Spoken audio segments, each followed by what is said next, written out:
Hi friends, Assalamu alaikum. Welcome to Vaji's Kitchen. இன்னைக்கு நம்ம என்ன பார்க்க போறோம்னா பொங்கல் ரெசிபி வெண் பொங்கல் எப்படி செய்யறதுன்னு பார்க்கலாம். இதுக்கு தேவையான இன்கிரிடியன்ட்ஸ் பச்சரிசி. இது வந்து 2.25 டம்ளர் எடுத்துர்க்கேன். இந்த டம்ளர்ல நான் மெஷர் பண்ணியிருக்கேன். அப்புறம் பருப்பு 1.25 டம்ளர் எடுத்து வச்சிருக்கேன். நெக்ஸ்ட் சீரகம் கொஞ்சம், மிளகு, உப்பு, அடுத்து இஞ்சி வந்து திருவி வச்சுருக்கேன், பூண்டு சின்ன சின்னதாக கட் பண்ணி வச்சுருக்கேன், கருவேப்பிலை, முந்திரி பருப்பு எடுத்து வச்சுருக்கேன், அப்புறம் டர்மரிக் பவுடர் மஞ்சத்தூள் எடுத்து வச்சுருக்கேன், மஞ்சத்தூள், அப்புறம் கீ. இதில் வந்து முக்கால்வாசி கீ எடுத்திருக்கேன், கால்வாசி எண்ணெய் மிக்ஸ் பண்ணியிருக்கேன். உங்களுக்கு ஃபுல்லாக கீலே தாளிக்கணுன்னாலும் தாளிச்சிக்கலாம். இப்போ இதை எப்படி செய்கிறதுன்னு பார்க்கலாம். ஃபஸ்ட்டு ஒரு குக்கர் எடுத்துக்கோங்க. நீங்கள் எடுத்து வச்சுருக்க அரிசியை இந்த குக்கரில் போட்டுருங்க. அரிசி பருப்பு ரெண்டுமே ஒன்றா மிக்ஸ் பண்ணி இப்போ வந்து நல்லா இதை 2-3 வாட்டி வாஷ் பண்ணிடலாம். இந்த அரிசியும் பருப்பையும் நல்லா வாஷ் பண்ணிட்டேன். இப்போ இதில் என்னென்ன சேர்த்த போகிறோன்னா, நம்ம திருவி வச்சுருக்க இஞ்சியை சேர்த்துருங்க. நெக்ஸ்ட்டு நம்ம கட் பண்ணி எடுத்து வச்சுருக்க பூண்டு,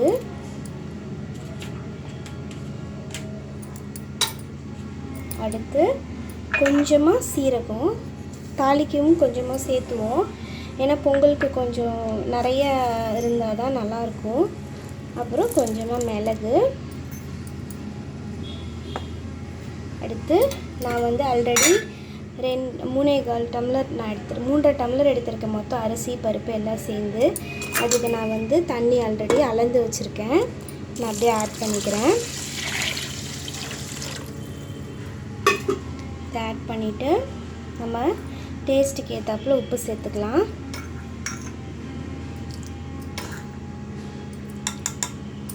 நெக்ஸ்ட்டு மஞ்சத்தூள் வந்து சும்மா ஒரு குட் லுக் கிடைக்கும் இதில் போட்டோன்னா. ப்ளெயினாக இல்லாமல் ஒரு லைட்டாக ஒரு லெமன் எல்லோவில் இருக்கும் பொங்கல் பார்க்க. அதனால நான் ஆட் பண்ணுறேன். உங்களுக்கு தேவையில்லாட்டி நீங்கள் அவாய்ட் பண்ணிடலாம்.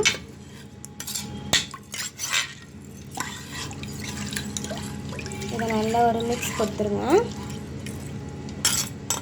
மிக்ஸ் கொடுத்துட்டு சால்ட்டெல்லாம் கரெக்டாக இருக்கான்ட்டு பார்த்துருங்க. பார்த்துட்டு அடுப்பில் வச்சு நம்ம 2 விசில் விட்டுறலாம். இப்போ குக்கரை அடுப்பில் வச்சுட்டேன், கேஸ் ஆன் பண்ணிட்டேன். ஃபுல் ஃப்ளேமில் வச்சுருங்க. குக்கர் மூடியை எடுத்து வெயிட் போட்டு ஏர் ரிலீஸ் பண்ணிவிடுங்க. இது கரெக்டாக 2 விசில் வர்ற வரைக்கும் வெயிட் பண்ணலாம். 2 விசில் வந்தோடனே ஆஃப் பண்ணிவிடுங்க.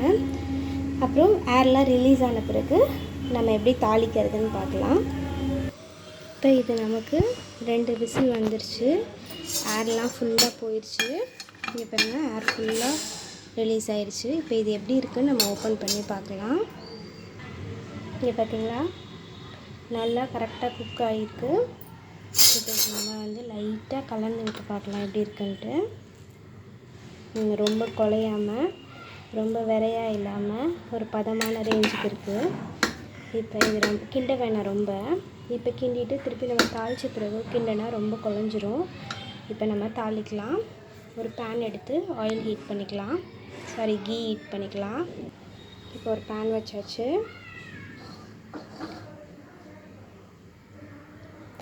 அடுப்பு பற்ற வச்சுட்டேன். இப்போ நம்ம கலந்து வச்சுருக்க முக்கால்வாசி நெய், கால்வாசி எண்ணெய் இதை ஊற்றிடலாம். உங்களுக்கு தேவை ஃபுல்லாகவே கீலே தாளிக்கணும்னு நினச்சிங்கனாலும் நீங்கள் தாளிச்சிக்கலாம். இப்போ நம்ம எடுத்து வச்சுருக்க மிளகு, சீரகம், கருவேப்பிலை,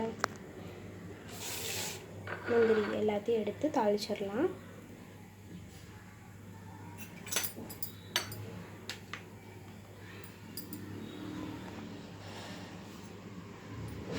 இப்போ நல்லா கீ ஹீட் ஆகிடுச்சு. இந்த ஸ்டேஜில் நல்லா சீரகம் போட்டுடலாம்.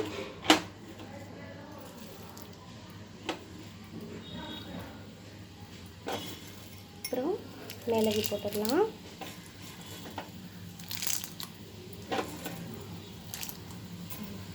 போதும்.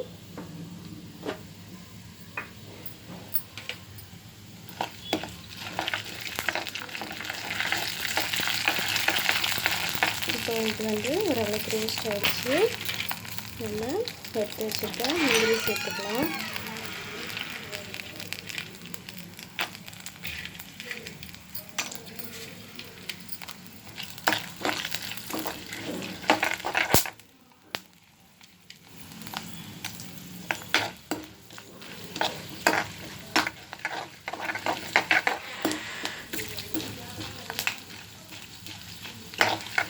ஓரளவுக்கு முந்திரி ரோஸ்ட் ஆகிடுச்சு. இந்த ஸ்டேஜில் அடுப்பை சிம் பண்ணிவிட்டு கடைசியாக அதை எடுத்து வச்சுருக்க கருவேப்பிலை சேர்த்துக்கலாம்.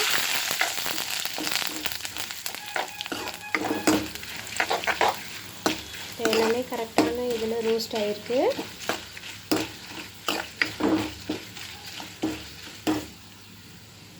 அடுப்பை ஆஃப் பண்ணிவிட்டு நம்ம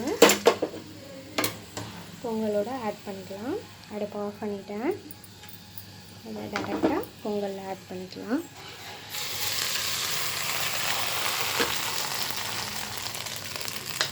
இதை நம்ம நல்லா இப்போ கலந்து விட்டுடலாம். நம்ம தாளித்து ஊற்றுனதெல்லாம் நல்லா மிக்ஸ் பண்ணிவிட்டு இப்போ ஒரு சர்விங் பவுலுக்கு மாற்றிட்டேன். ஒரு சூப்பரான வெண்பொங்கல் ரெடி ஆயிடுச்சு. இது ரொம்ப டேஸ்ட்டாக இருக்கும். நீங்கள் வந்து ரெகுலராக செய்கிறத விட இந்த மாதிரி செஞ்சு பார்த்தீங்கன்னா நல்லாயிருக்கும். லைட்டாக மஞ்சத்தூள் ஆட் பண்ணி பாருங்கள். பார்க்கவே பாருங்களேன், கலரு ரொம்ப அழகாக இருக்குது பார்க்க. இது ரொம்ப சிம்பிளான ரெசிபி, சீக்கிரம் செய்யக்கூடிய ரெசிபி. டக்குன்னு செஞ்சிடலாம். மற்ற ரெசிபியாவது கொஞ்சம் டைம் எடுக்கும். இது வந்து சீக்கிரம் செஞ்சிடலாம். இதை கண்டிப்பாக ட்ரை பண்ணி பார்த்துட்டு கமெண்ட் பண்ணுங்கள். உங்கள் ஃப்ரெண்ட்ஸ்க்கு எல்லாம் ஷேர் பண்ணுங்கள்.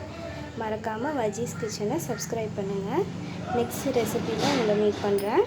தேங்க்யூ.